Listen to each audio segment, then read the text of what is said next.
We're about to have some fish tank fun. I'm about to get into a lot of work. So, if you guys haven't been following along, I've got a 125 gallon tank that I got late July. It was initially purchased for my Oscar, but I had an idea what I wanted to do with it if the Oscar wasn't going into it, and that's what we're gonna do.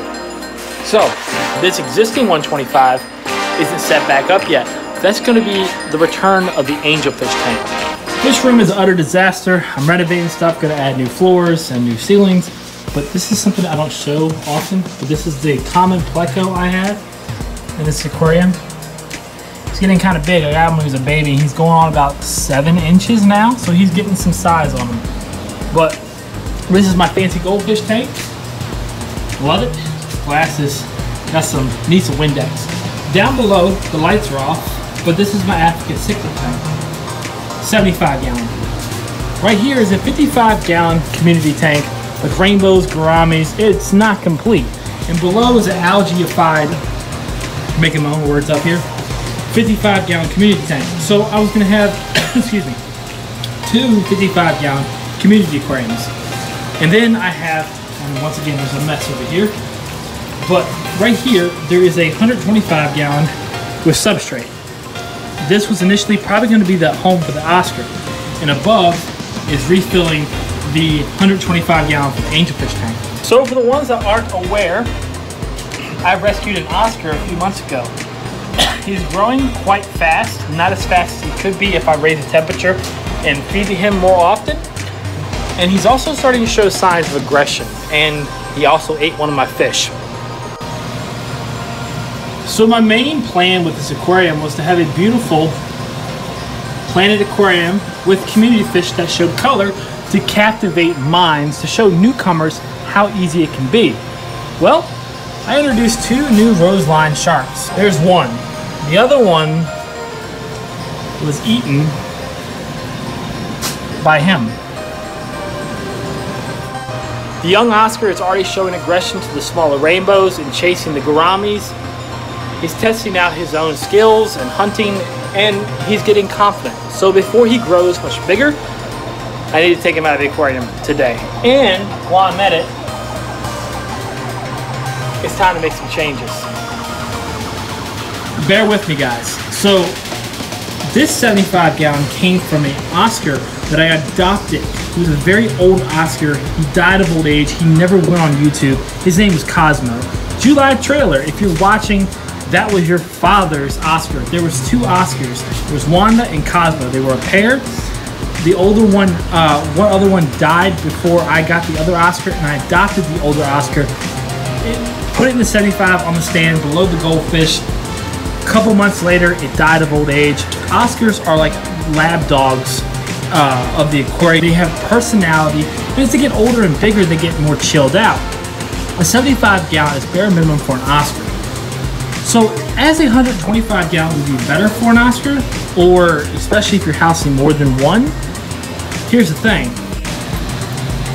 When Oscars are this size, they're very active and they're very mobile. They swim around a lot.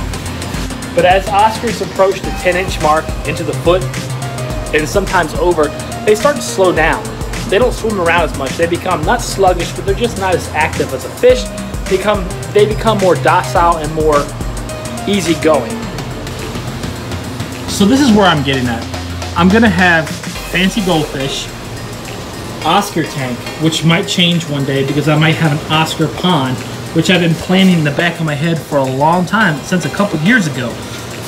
But that's for the future. This tank might turn into a fancy, a slender body goldfish tank. But as of right now, it's gonna be an Oscar tank. So what about the African cichlids? It's pointless to have 4 freshwater or 3 freshwater planet community tanks. We're gonna narrow it down to 2. I'm gonna put peacocks up here and ambunas down here. Angelfish, rams, maybe some discus, maybe fancy plecos, cory cats, and then a 125 gallon community aquarium. By taking this route, I still think I'm gonna be able to inspire and captivate minds of a wide audience still. And I think it's going to work out in my favor and the fish's favor. 125 is excellent, especially for a couple of Oscars, but when they grow older, you can't have them in a planted aquarium 99% of the time. They're gonna uproot and dig because they get bored. They rearrange your aquarium. So with the Oscar tank, I think simplicity but elegant is gonna be the way to go. I've done the talking, now it's time to get into this. For a couple of weeks, if that, I'm gonna house this Oscar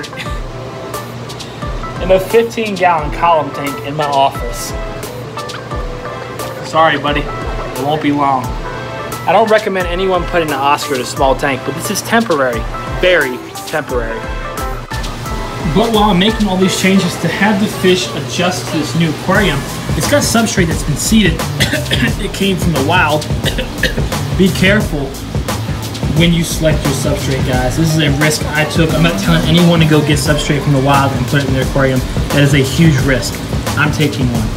But what I'm gonna do is I'm gonna take the handle and back filter on this aquarium and maybe some of this substrate and 90% of this water and pump it into this 125 gallon. So the water below, this one's almost full. I'm gonna take a lot of this water out and pump it into this tank above. That way I can siphon this water into this aquarium. Actually, you know what? There's probably an easier way. Instead of going around and getting the pump out, here's the beautiful thing about the Frugal FX6. It's a powerful filter. Check this out.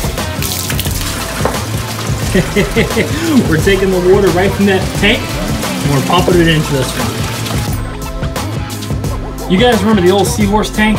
Well, here it is. This is what the Oscar's gonna be in temporarily. So, let's go get them. I preach this all the time in my videos, but substrate holds most of the beneficial bacteria. This is where it colonizes. It also lives on every place in the aquarium with their surface area. But for now, to save this Oscar and keep him on life support, what we're gonna do is take the seeded substrate and put it in the 15-gallon column tank.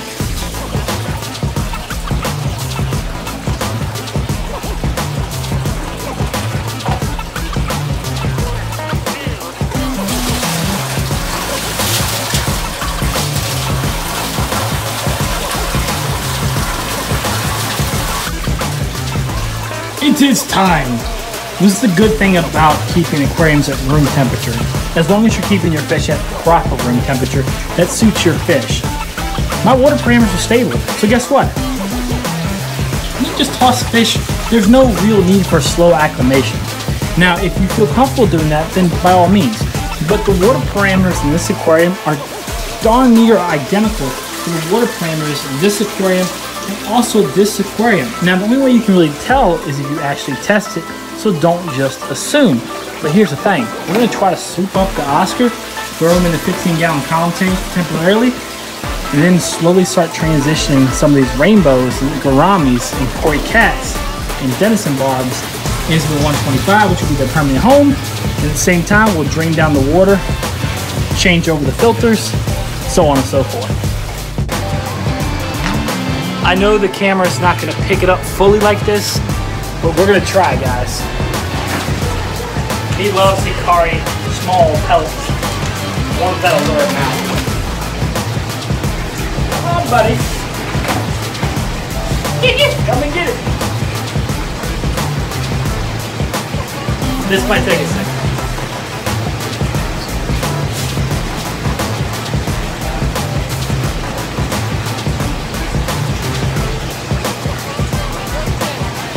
I gotta take out that driftwood. I'm never gonna catch any of the fish.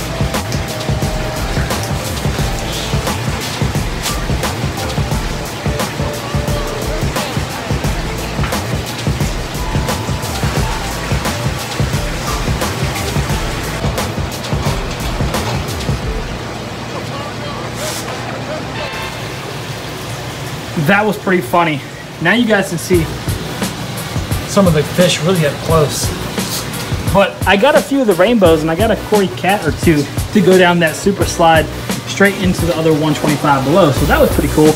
Didn't grab the Oscar, of course, and there he is over there hiding. And you wouldn't have had this problem if you didn't eat my other fish. So gotta do it now. So now it's gonna be a lot easier to get these fish into the other tank.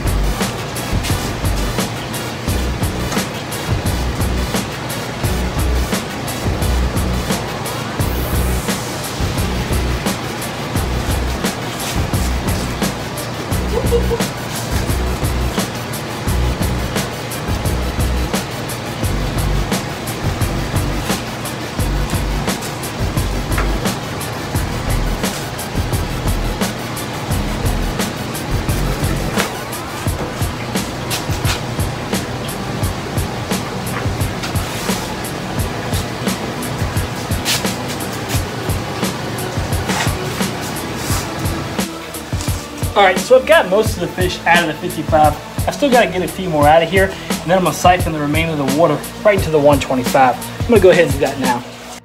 Well, all the fish were successfully and harmlessly moved into the 125, and the Oscar is in his timeout tank right now. I've definitely got to get those plants back in the water before they dry up too fast. Next step is to remove the hang on the back filter and plug it into the 125 gallon. It is such an utter mess, but I transitioned the fish over and they're doing fine. The rainbows are loving the swimming room. I just took the hang on the back filter and plugged it in. This light is not permanently staying there. I just put it there so I could see what I was doing and working with. Then I took the Fluval FX6 and I connected it back to the top tank so this filter can clean up the 125 gallon above. So I'm killing two birds with one stone. Now let's go take a peek over here. Over here we have a wasteland now. Actually, I might keep some of this substrate for the Oscar since it's seeded. All I have to do is keep air stone on it and put some kind of waste in there, either be, you know, uneaten frozen food or flake food or whatever it might be to keep the bacteria colony going. But I might take this substrate and the substrate below and put that in the 75 when the time comes. But I don't know, I might work on it tomorrow, not too sure. But what I'm gonna do, like I said before, is we're gonna have this a peacock tank and this an Mbuna tank. Now I actually have more Mbunas in this 75 gallon. So if I transition, the top tank's gonna look kind of empty. But I don't want to introduce these fish just yet. I want to monitor the fish that are in the 125 now. And if they're doing good, within a week or so, I'll take the hang on the back filter off of here, transplant all that filter media on the far side of the aquarium, and then take the fish and transition them. I haven't really showcased this tank, but it's so green. But there's dwarf gouramis in here, there's swordtails, there's harlequins, rasboras, there's neon tetras, cherry barbs, and something else. Oh, black phantom tetras, and maybe something else. All the stuff you guys have just seen have happened a couple weeks ago, and Atreus has been in here a couple of days now. Yeah, I went ahead and named him Atreus. He's got tons of personality, and I wish he could stay in the office, but I've got another fish or two that's planning on being the office mascot, so to speak. But when he first went in this aquarium, just like a typical Oscar, they had this bulky status or structure, and they turn into these little girls or little wimps, and they just go hiding and crying in the corner. So he was accustomed to his 55 gallon home. He knew that was his home. That was his turf. Put him in here, he got scared, didn't know where he was at. He sat in that corner for a day or two and didn't move. I knew he was going to be alright. It's typical Oscar behavior, and the older ones, if you move them, they stress out even more. So it's actually better off to move the younger ones. Anyways, you wouldn't believe he ate 3 times a day, but he's not eating a 4th time. So in real time, the African cichlid tanks are already moved over. They're still cloudy, but they're already established. I've added a few more fish. All the fish are in the 125 gallon that belong in there. Atreus is still over in his little 15 gallon column tank for now.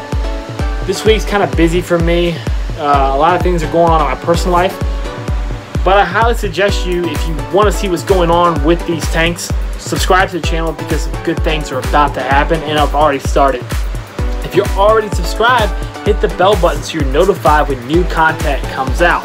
So next week, we're not really going to focus on Atreus so much, but we're going to be moving the bottom 55 gallons fish into the 125 gallon, completing that, and then moving some African cichlids over to the 55.